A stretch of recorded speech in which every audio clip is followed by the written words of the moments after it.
Como o Baki está bem em alta graças ao lançamento de Bakidou na Netflix, muitos de vocês estão querendo saber quem são os mais fortes da obra nesse exato momento. E quando eu falo forte, galera, estou abrangendo o significado da coisa e considerando quem venceria quem em combate real, e não quem ergue mais peso. Da última vez eu montei um top 100 personagens mais fortes de Baki, e sendo sincero, eu até pensei em refazer esse mesmo estilo de vídeo, mas pouca coisa mudaria no top 100. A mudança bruta se encontra no top 15 da obra. Mas antes eu vou ressaltar uma coisa pra vocês: esse top 15 de Baki não vai considerar todo o material da lore. Aqui ficará de fora os seguintes materiais. Primeiro, os livros de Shishinomon. Como esse material se encontra no Japão em sua grande maioria, eu não consegui acesso para traduzir, logo não teremos. Segundo, os livros de Garouden, pelo mesmo exato motivo dos livros de Shishinomon. Terceiro e último, o Isekai do Hetsukayo, na qual muito do material original está em japonês, eu já tive acesso,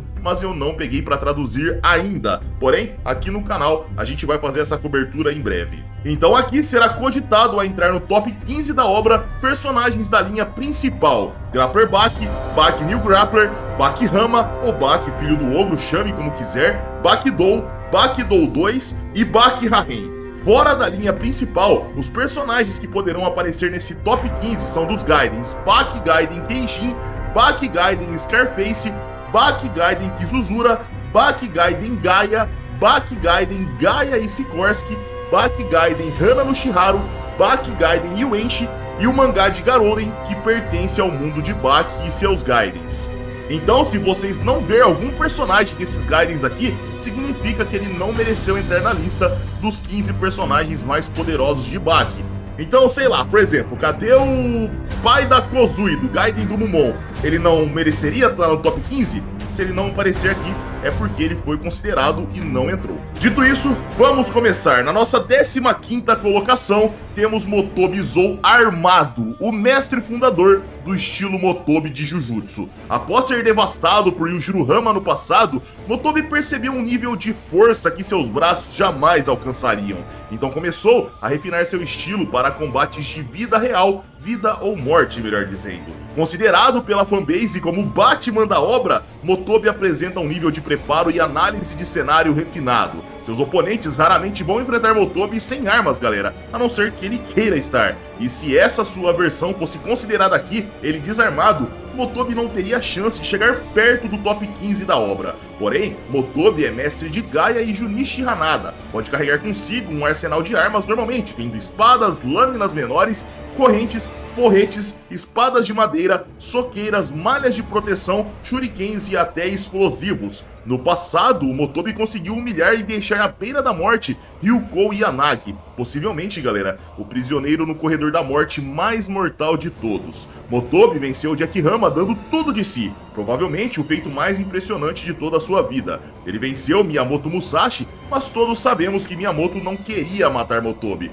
Caso ele quisesse, faria isso num piscar de olhos. Foi a audácia de uma formiga desafiando um dinossauro que chamou a atenção do espadachim lendário.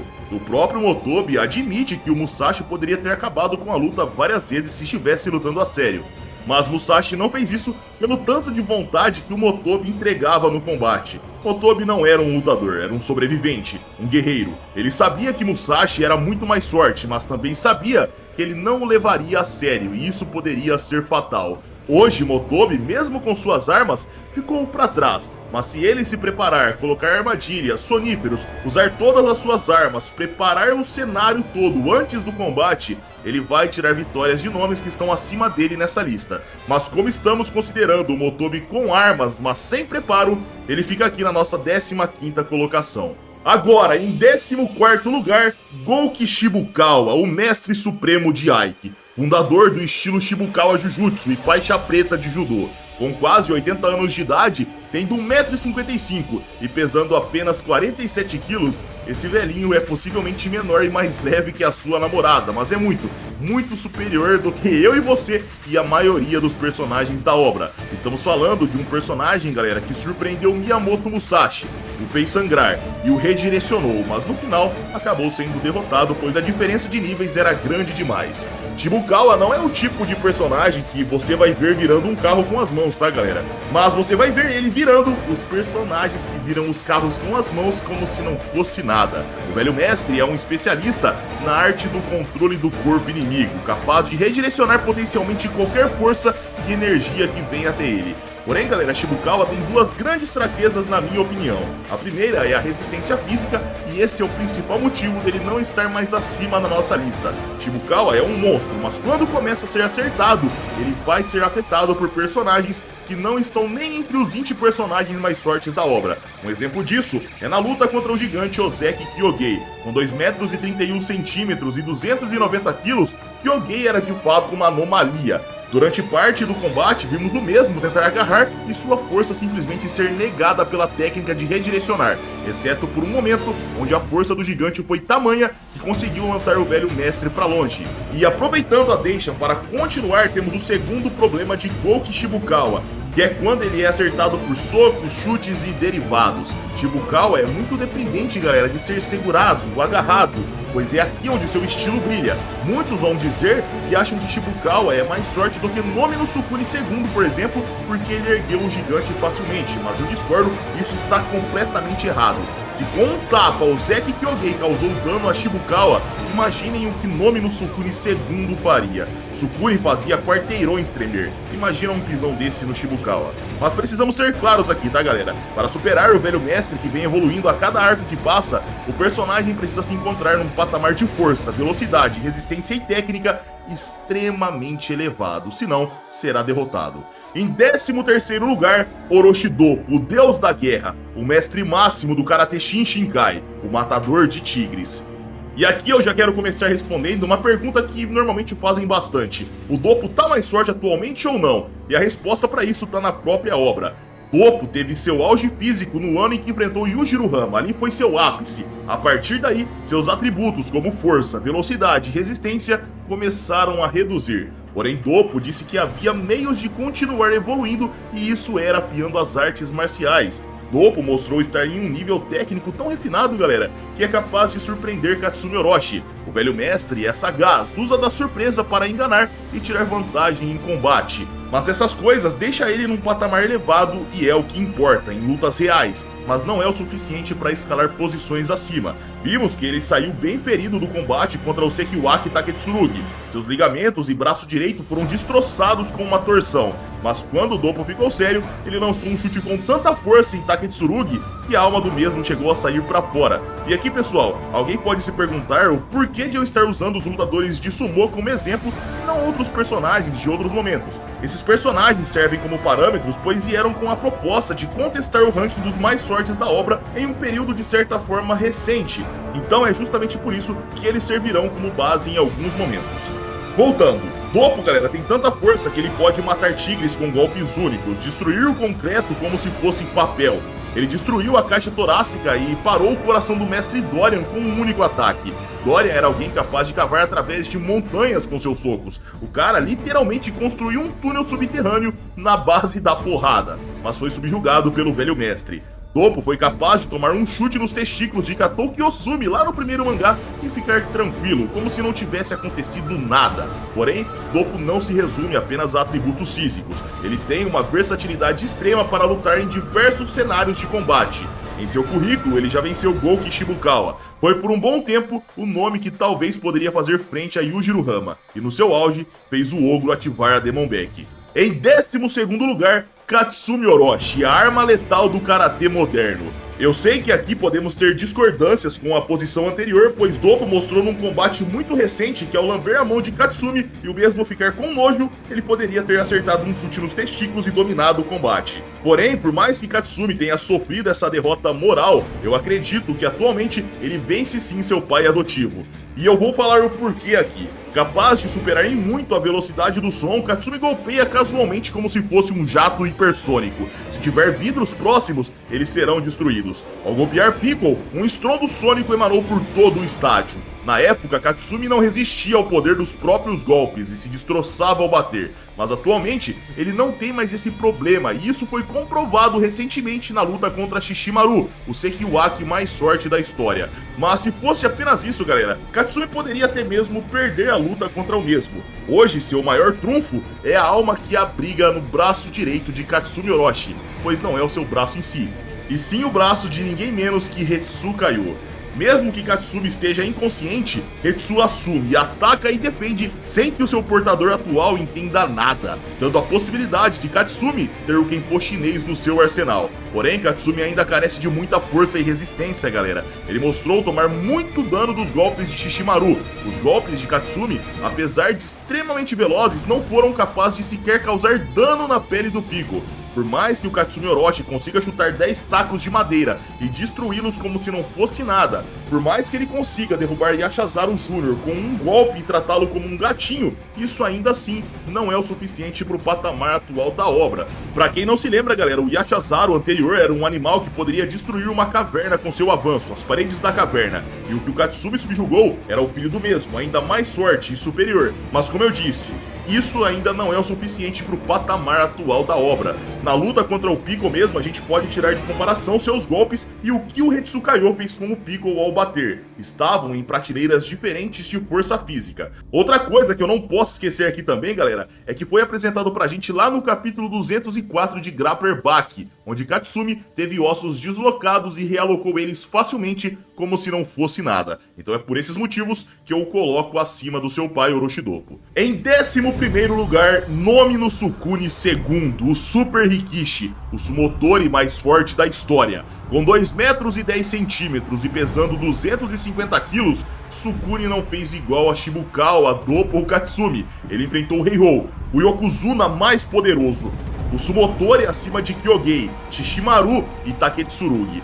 Ele era extremamente poderoso, um nível nunca antes visto no sumô, mas Sukune o atropelou, avassalou de um nível incomparável. Sequer chegou a tomar dano ao ser golpeado e ao atacar, ele simplesmente avassalou. Sukune é um dos lutadores mais fortes do mundo se tratando de força bruta, galera. Seu aperto é capaz de transformar carvão em diamante, atingindo a potência de 100 toneladas de grip, pressão de aperto. Com isso, ele desenvolveu uma técnica absurda, transformar os ossos humanos em mawashi. Mawashi, pra quem não sabe, é o cinto de algodão pesado usado pelos lutadores de sumô para agarrar. Aquilo permite quedar e redirecionar seus oponentes, mas graças ao aperto inumano, Sukune agarra ossos onde quer que haja e usa aquilo como mawashi. Esse gigante avançou sua mente para um patamar tão extremo que ele conseguia criar um Yokozuna na sua frente. Assim como o Baki conseguiu criar um T-Rex, ele também tinha esse poder mental. Alguém pode brincar agora e falar que é apenas a esquizofrenia do mundo de Baki, mas não, galera. Sukune conseguia materializar e jogar nas pessoas.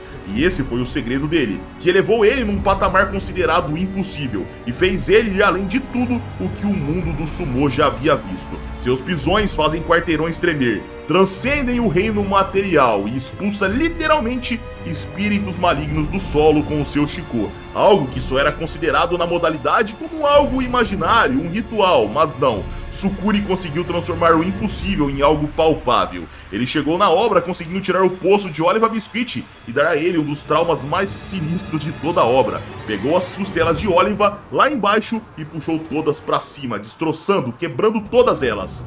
Sukune só foi parado mesmo pela elite do mundo, porém conseguiu levar um soco na cara de Yujirama, foi nocauteado e não caiu no chão. Ele foi capaz de trocar golpes com o Jack Rama, mas graças ao Goldou, ele ficou drasticamente ferido, perdeu um dedinho e isso reduziu sua força de aperto numa das mãos, fora outros inúmeros ferimentos que ele teve no combate. Eventualmente, Sukune, ainda ferido, foi derrotado por Oliva, mas ele ainda assim tinha fé que em 10 segundos de luta, ele aquecido ao máximo e pronto, ele seria capaz de derrotar alguém ainda mais forte que o próprio Oliva, derrotar até mesmo Baki Rama.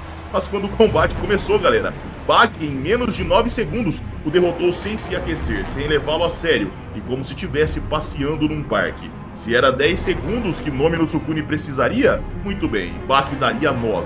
E isso foi mais do que o suficiente para ficar claro que Sukune não estava naquele nível. Mesmo sem seu aperto de 100 toneladas em uma das mãos, Sukune continua sendo capaz de fazer quarteirões sacudirem e podendo agarrar em plena forma com a outra mão. Bak mesmo considerou, galera, um lutador extremamente perigoso, assim como Jack Hama. Disse que apesar de sua vitória, ele poderia ter saído derrotado se fosse arremessado de cabeça no chão. E sinceramente, tá, galera, ser humilhado por Bak não é demérito algum, porque 99% desse top 15 seria. Em 10º lugar, Hetsu Kaiô, sem considerar sua versão do Gaiden, porque eu ainda não peguei para traduzir como eu disse anteriormente. Mas eu sei que lá ele fica ainda mais forte do que estava na luta contra Musashi, mas analisaremos até o momento onde sua vida foi ceifada. Hetsu Kaiô é o segundo maior lutador de Kenpo chinês do mundo. No torneio máximo, ele iniciou o evento desmentindo a máxima de que lutadores de Kung Fu não conseguiam lidar com a luta agarrada. Mas ele provou ser capaz de estrangular e torcer e também defender-se de golpes de solo e agarrões. Então a ideia de que bastava jogar a luta pro solo caiu por terra completamente. No combate contra Katsumi Orochi, Hetsu mostrou ser capaz de atingir o Mach Punch como se fosse algo comum para ele, e com um único golpe, derrotou a arma letal do karatê moderno. Na sua luta contra Bak, mesmo ao ter seu pescoço quebrado, ele continuava lutando. Sua força é tamanha que ele esculpe rochas em esferas perfeitas. É capaz de quebrar ao meio um sino maciço de 10 toneladas com um único golpe. Na luta contra Piccolo, Hetsu foi o primeiro a realmente conseguir ferir o maior predador da história, mas foi na luta contra Miyamoto Musashi que ele atingiu o ápice de suas chamas, mas lá elas simplesmente apagaram. Hetsu foi capaz de maximizar seu Shaori defensivo e se comportar como pena, podendo negar e mitigar a maioria dos cortes de Musashi, mas quando o espadachim lendário ficou sério foi fatal. Mas um dos cortes perfeitos foi contra-atacado e Musashi tomou dano, foi derrubado. Das lutas nas quais ele venceu, galera, essa provavelmente foi a luta que Musashi mais foi surpreendido. Porém, o final de Hetsu Kaiô foi triste, mas ele reencarnou num Isekai, e como eu disse, mais pra frente cobriremos aqui no canal o que o Hetsu Kaiô anda fazendo nesse novo mundo. Em 9º lugar, Oliver Biscuit, o Indomável, o homem mais forte dos Estados Unidos da América. Uma vez, esse homem foi considerado o segundo após Yujiro Hama, a calamidade a ser derrotada. Se os Estados Unidos, mesmo com seu poder bélico e com sua arma secreta Oliver Biscuit, não poderiam derrotar o ogro, então eles deveriam servi-lo. Porém, Oliver, diferente dos Estados Unidos, sempre teve o respeito do ogro. Afinal, ele estava acima da nação mais forte do mundo. As leis da nação não se aplicavam a ele. Porém, com o passar do tempo, vimos nomes aparecendo e tirando ele da posição de segundo mais forte. Primeiro foi Bak. Ele foi até a prisão do Arizona e lá vimos que apenas com a Demon Deck, Bak foi capaz de vencer o Indomável. Oliver tem uma força capaz de fazer toda a prisão gigantesca do Arizona tremer. Sua velocidade é tremenda que ele pode desaparecer da vista humana. Seus músculos capazes de resistir a diversos tiros de um calibre 12 como se não fosse nada. Mesmo na prisão, repleta de seguranças armados, com rifles e as mais derivadas armas, sequer oferecem perigo para esse monstro, dando a ele ferimentos superficiais na pele ao ser alvejado. Porém, após ser surrado por Nomi no Sukune II numa luta na qual o Sumotori destruiu todas as costelas de Oliver, o mesmo fez um tratamento onde voltou mais alto, em torno de 10 centímetros, voltou bem mais forte e mais resistente, consideravelmente mais resistente. Oliver reconstruiu suas costelas e agora pode aguentar os pisões de Sukune. Ele superou facilmente a força de aperto do Sumotori na mão que Jack Hama havia arrancado seu mindinho. Ou seja, na mão sem mindinho, Sukune já não tinha mais 100 toneladas de aperto, mas ainda assim deveria ter umas boas toneladas ali. Nessa luta, Sukune estava ferido, mas Oliver resistiu aos golpes sem tomar dano algum. Os prédios sentiram os impactos dos pisões, mas Oliver não. É por isso que eu acredito que mesmo que Sukune estivesse 100%, ele não venceria o Oliver Biscuit atual. Em 8º lugar, Jack Hama, o ciborgue mordedor. Fabricado pelo composto X4, Jack Hama mostrou que graças à genética herdada por Yujiro Hama, seu corpo pode resistir às drogas mais extremas do mundo e em quantidades extremamente elevadas sem ter colaterais. Porém, se tem uma droga que Jack sofreu sim algum colateral, essa foi o X4, a responsável por seu despertar, se assim podemos dizer. Nos primeiros dias, a força do usuário aumentou absurdamente, mas com isso veio uma dor intensa que eventualmente deu a ele uma elevada tolerância desafiador. A personalidade de Jack se tornou mais instável e, na teoria, deveria ter encurtado a sua vida. Mas com o tempo, o organismo de Jack dominou a droga e ele adicionou muito mais além do X4. Jack, atualmente, o cara não toma anabolizante pelo ombro, pelo glúteo, pela perna, nada disso. O cara aplica 3 seringas ao mesmo tempo na artéria carótida no pescoço. É absurdo, mas isso acontece mesmo. Ele, na época que tomou o X4, era capaz de entortar as barras de ferro, bateu todos os recordes mundiais, foi capaz de matar pelo menos 2 ursos polares com as próprias mãos, como se não fosse nada, mas esse feito não é nada, galera, se comparado ao Jack Rama atual. Mas antes de falarmos do seu auge, devemos falar da sua luta contra Pickle, na qual Pickle batia de novo e o Jack voltava como um zumbi. Ali nos foi apresentado o maior poder desse personagem, a sua resiliência. Jack, além das drogas, se submeteu à cirurgia de tamanho para ficar maior e mais forte. Trocou seus dentes normais por titânio e atualmente em Baki Haren ele pode quebrar o aço como se não fosse nada. Ele morde ossos como se fosse bife. E isso é o Goudou, a arte marcial de morder. Na sua luta contra Nomi no Sukune II, Jack Rama foi o personagem responsável por destroçar o Sumotori mais forte do mundo. Trocou pisões com um gigante que poderia tremer quarteirões e ficou tranquilo, não ficou ferido, não teve problemas nos órgãos internos. Na verdade, Jack até se banqueteou com Sukune. Ele não foi afetado pelo aperto de 100 toneladas em momento algum e no final, depois de uma luta com dificuldade média baixa, venceu sem traumas ou ferimentos relevantes. Em Baki Haren, Yujiro no momento deu um tapa no Jack a fim de jogá-lo de um prédio com dezenas de andares. O ogro ficou revoltado com o vidro do local sendo blindado, extremamente grosso, e o gerente do prédio respondeu que fez isso justamente para salvar as vidas das pessoas. E Yujiro Rama disse que seu filho não morreria só porque caiu de um prédio. Feliz em escutar o que acabara de ouvir, Jack disse que mesmo que caísse de 100 ou 200 metros, o único prejudicado seria o asfalto. Esse tipo de dano não seria algo que o mataria, sequer afetaria. Recentemente, vimos Jack conseguir tirar um empate na sua luta contra Kaoru Hanayama, onde o Yakuza foi pro hospital por perda de sangue, galera. Porém, sendo bem sincero aqui, nessa luta ficou clara que Jack Rama não estava no nível do Yakuza mais forte de todos. E aproveitando, o nosso 7º lugar é ele, Kaoru Hanayama. Uma das dúvidas mais levantadas nos últimos anos é quem tem um aperto mais forte, Kaoru Hanayama ou Nomi no Sukune II. Sabíamos que Sukune podia transformar carvão em diamante com seu aperto de 100 toneladas e sabíamos que Hanayama tinha tanta força no aperto que ele literalmente atraía as pessoas para perto, pessoas comuns, como se fosse um buraco negro. Dado, é claro, as devidas proporções, né, galera? Essa dúvida foi completamente esclarecida na luta contra Jack Rama, onde vimos o gigante não ter nenhum problema com os apertos de Sukune. Mas quando Hanayama apertou o Jack, galera, o mesmo se desesperou. Era um terror, ele gritou de dor em inúmeros momentos. Mas também pudera. Hanayama é um monstro, aquele que foi capaz de tirar sangue do nariz de Yujiro Rama com um único golpe. Aquele que Pickle considerou como um dinossauro andando na terra, mesmo estando contido e sequer querendo lutar. Hanayama já mostrou inúmeros feitos na sua trajetória. Fez Musashi concluir que se ficasse sendo golpeado por Hanayama, sua vida correria risco e ele acabaria derrotado. O Yakuza no passado, quando não estava no seu auge como está hoje, caiu de um prédio do último andar e se levantou como se não fosse nada. Hanayama já tomou diversos disparos e ficou tranquilo, foi viver sua vida tranquilamente. Um dia, um assassino pensou em dar um tiro na lateral da sua cabeça com um rifle. Ele optou por acertar numa região frágil a fim de explodir o cérebro do Yakuza. Mas após algumas horas, mesmo com um rifle de altíssimo calibre, Hanayama estava andando como se não fosse nada e fumando seu cigarro, lutando com uma porrada de gente, tomando mais tiro. E é isso, esse é Hanayama, o cara que não treina, nasceu abençoado, acredita que se treinar, uma covardia e uma deslealdade da sua parte estará ocorrendo. Um personagem formidável, tá, galera?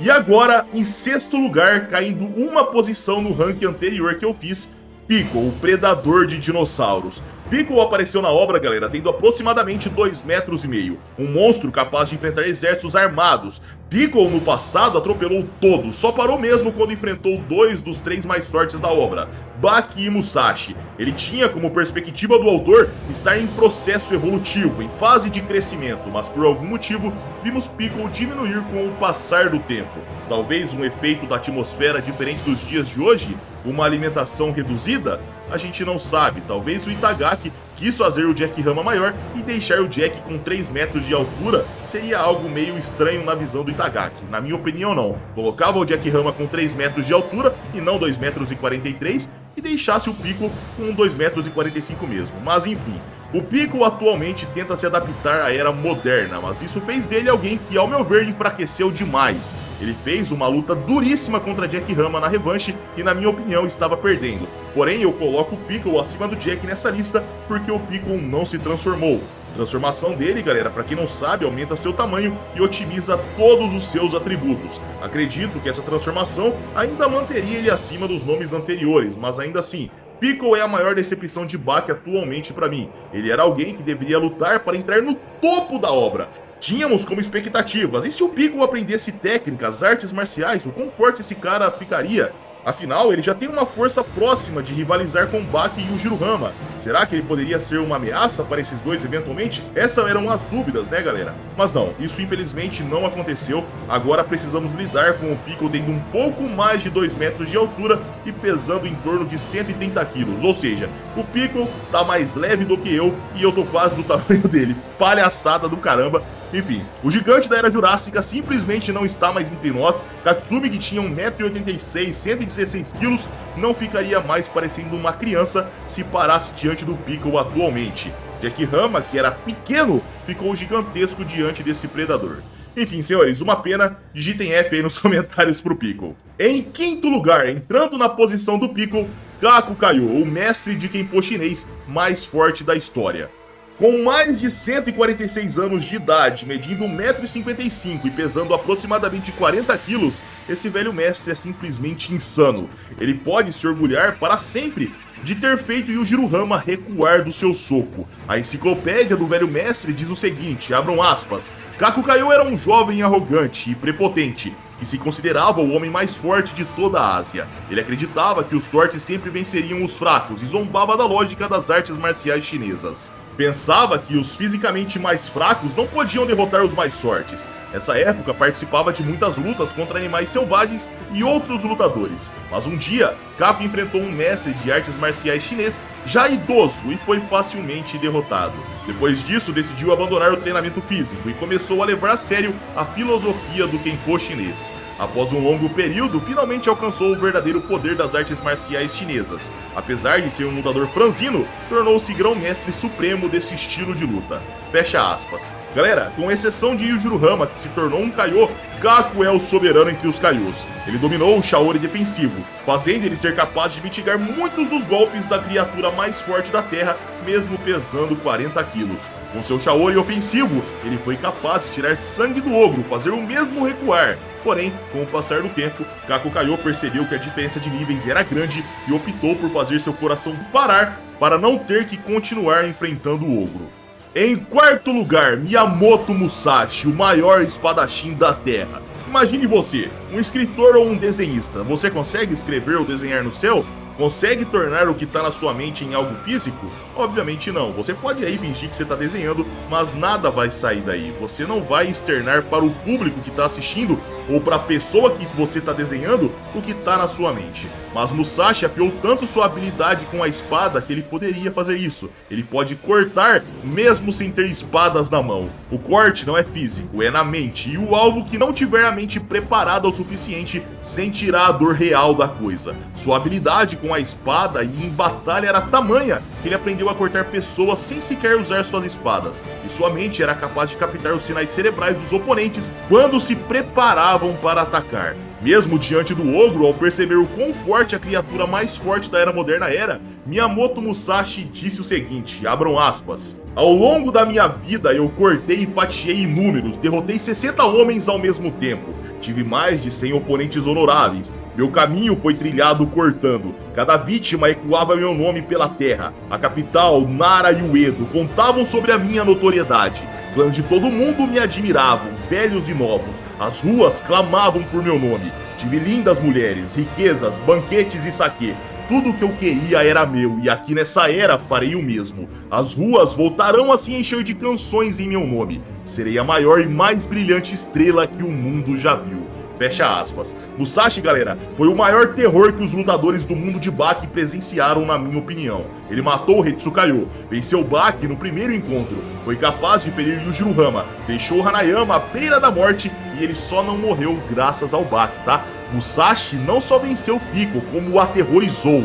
Fez o predador de dinossauros correr literalmente desesperado, implorando pela sua vida. Musashi não matou Motobi, Gaia, Doppo, Shibukawa e entre outros lutadores por pura misericórdia. Sua presença na era moderna era um estado de emergência. O estado cogitou chamar o exército para a rua com tanques e helicópteros para que o mesmo fosse contido de alguma forma. Mas mesmo com as forças especiais na rua, Musashi era imparável. Como controlar um monstro que pode cortar um blindado ao meio? Como controlar um monstro que não pode ser visto por um batalhão de soldados treinados e armados? Musashi é tão rápido que o autor diz que seu avanço acontece em 0,00x segundos, uma velocidade de aproximação tão extrema que foi praticamente considerada instantânea. Tão rápido cortando que nem mesmo o Shaori defensivo de Hetsukayo foi páreo para ele. A esgrima de Musashi é tão brutal que qualquer arma que não seja perfeita se quebra ao ser usada. Correntes de ferro serão quebradas com seu balançar de mão, e quando Musashi fica sério, ele larga suas espadas, afia sua percepção e concentração, eleva sua intenção assassina para um novo patamar, porém perde poder de corte, perde dano, afinal, seu corte imaginário não causa dano real como dito anteriormente, mas sim na mente, e embora a técnica não cause dano físico real, a dor e a visualização do corte resultantes são tão poderosas, galera, que Musashi pode usá-las para neutralizar seus oponentes, forçando-os a desistir da luta. Agora, em terceiro lugar, Baki Hama. E aqui eu quero começar dizendo que Baki não está tão atrás do top 1 e top 2 da obra. O que esse garoto vem fazendo é simplesmente assustador. Possivelmente um monstro muito superior ao próprio Yujiro Hama quando tinha a idade de Baki, tá, galera? Ele não tem mais desafios tirando o Ogro. Quando Baki descobriu que Nomi no Sukune II queria uma luta com ele, na qual acreditava vencer em 10 segundos de luta aquecido, porque é o tempo que sua energia e condicionamento físico estaria no máximo, como eu disse, Baki aceitou na hora, foi lá enfrentar o gigante, faltando 1 segundo para os 10, derrotou o cara com um único golpe como se não fosse nada. Baki, diferente de Sukune, não estava aquecido, não estava lutando a sério, e acabou com o gigante do sumô a ponto de humilhá-lo. Baki foi aquele que foi reconhecido por Yujiro Hama, tido como um igual, capaz de estar acima das nações, capaz de não ser afetado por poder bélico de qualquer país do mundo. Baki é tão extremo que bateu com tanta força em Miyamoto Musashi que a alma do samurai lendário saiu do próprio corpo. Baki fez Piccolo fugir de uma luta de força bruta. E atualmente, galera, mesmo eu dizendo todos esses feitos, ele está muito mais forte do que na época em que fez essas coisas. Agora, em segundo lugar, Yuichiro Hama, o pai do Ogro, o pináculo da violência e o único, além de Yujiro Hama, que derrotou os Estados Unidos da América. Na luta entre pai e filho, Yujiro disse que Baki era alguém que poderia ser considerado igual a ele, ter tudo do mundo. Absolutamente nada, as leis, poderio militar, nada poderia pará-lo. Mas por sorte, galera, Baki não quis isso, assim como seu avô, Yuichiro Hama. Desde então, Baki e Yujiro Hama evoluíram muito, e talvez aqui entra no campo interpretativo, cada um tendo a sua opinião, que talvez Yujiro Hama tenha sido superado por Baki. Porém, podemos usar como argumento que Yujiro Hama faltou cagar nas calças de susto ao ver o espectro de seu pai aparecendo na sua frente. O Ogro conta que Yujiro Hama é o oposto em tudo em comparação a ele, em técnicas e personalidade. Mesmo quando explodiram uma ilha a ponto de mudar seu formato, Yujiro Hama não tinha um arranhão sequer. Optaram por jogar uma bomba nuclear no mesmo, mas desistiram da ideia. Yujiro mergulhou num navio de guerra e simplesmente fez os soldados se jogarem no mar de tanto desespero. Era como se um demônio imparável estivesse diante deles. Muitos consideram Yuichiro o ser mais forte da obra. Outros, alguém que sequer está no top 5 ou talvez no top 10 por carecer de feitos, mas eu coloco ele em segundo lugar por ter sido comparado a Yujiro Hama. Yuichiro, galera, é um personagem que a gente não tem muita clareza do que acontece com ele. Ele tá vivo, tá morto, mas a gente sabe que mesmo tendo tamanho poder, ele era alguém gentil, não queria ganhar as coisas por meio da força, não queria tomar as coisas como seu filho faz. E aproveitando a deixa, em primeiríssimo lugar, Yujiro Hama, a criatura mais forte da Terra, o chamado Ogro. A cada 4 anos, um novo presidente dos Estados Unidos é eleito, e a primeira coisa que ele precisa fazer é jurar lealdade para Yujiro Hama, a criatura mais forte da Terra. As nações mais poderosas têm como lei, nem mesmo as armas nucleares, aviões supersônicos, navios de guerra, armas biológicas e derivados podem derrotar Yujiro Hama. Segundo Baki, seu pai fica mais forte conforme o tempo passa. Ele é imune ao álcool e ao câncer. No passado, Yujiro foi surpreendido uma única vez. Foi pego por tranquilizantes e, ao ser acertado várias vezes, acabou desmaiando. Porém, com o passar do tempo, a obra diz que ele começou a afiar tanto sua percepção e atenção ao ambiente que, se um raio caísse nele agora, ele desviaria mesmo sendo pego de surpresa. Isso foi uma tentativa do Itagaki, galera, em recuperar a reputação do Yujiro Hama. Mas a gente sabe que ele fica mais forte e mais assustador a cada aparição. Quando achamos que ele vai ter algum desafio à altura, Yujiro aparece mais forte, mais musculoso e mais assustador. A pele do cara é como cobre, se um raio cair nele, literalmente não acontece nada, ele fica dando risada. Yujiro não tem limites, ele os redefine. Segundo o autor, é o conceito da força em seu mundo, um vilão que a gente vai ter que aceitar não ver sendo derrotado. Ele enfrentou os mais fortes e os dominou. Harayama mesmo. Yujiro aceitou ser acertado em cheio, porém sua cabeça foi levemente para trás e voltou. A partir daí, o corpo do Yakuza, suas células, diziam que aquilo diante dele era perigo máximo. Com um único tapa, o ogro neutralizou Harayama.